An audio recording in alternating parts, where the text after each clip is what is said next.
Alright, welcome back. This video is a little bit of an extension on from the last one, but I really wanted to emphasize this point on mistakes that people make with high blood sugar.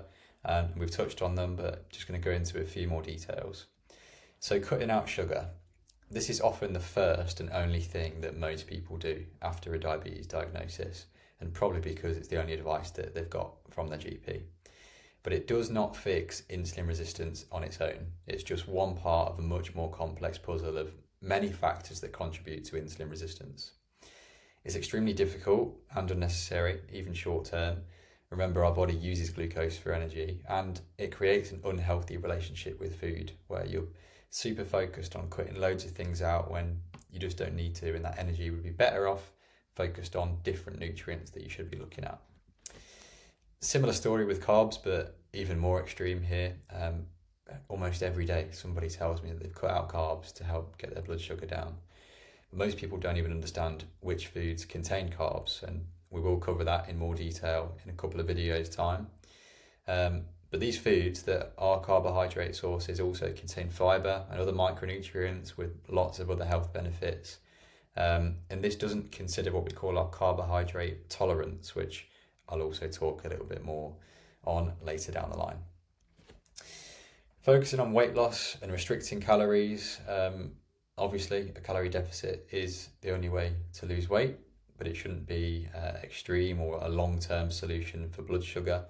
There's other things that are much more useful to track, for example, protein intake, fibre, macronutrient balance, etc. And the number on the scales isn't the most important metric.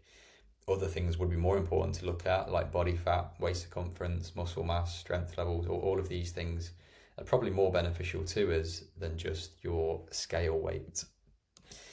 And then copying someone else's plan. So we're all different in many different ways. We have different goals and we need different amounts of calories, carbs, protein, fats, and all of the different nutrients.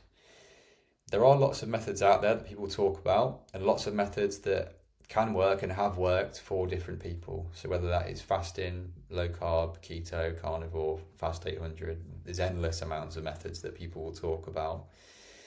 But the right solution is the one that works for you the best and is the long-term sort of realistic solution. Same with your exercise. Your exercise also needs to be realistic, enjoyable, and tailored to your fitness level and progressed alongside that fitness level. So you need a plan that's built for you and works well for you. The last one I wanted to touch on is information overload. Most people try to learn it all before implementing the first thing they've learned. The implementation of the knowledge is what drives results, not having the knowledge in the first place. There's lots of people out there that give out lots of advice. Often lots of it is conflicting, and it can get overwhelming if you try and learn everything all in one go. This is why having a coach that tailors the advice to you as an individual and breaks it down into simple steps really helps with this, and that's exactly what we do in our one-to-one coaching. So if you want help like that in a structured way and you want support to get your blood sugar back down to normal with a long-term solution in mind, get in touch. You can drop me a message on Instagram and we can arrange a quick chat. But those are just some of the common mistakes I wanted to really emphasize today before we get into looking at the specific things that you should be doing and you should be tweaking, so you know what it is not to do before we look at what you should do. Please hit subscribe and please leave a like if you can, and I'll see you in the next one.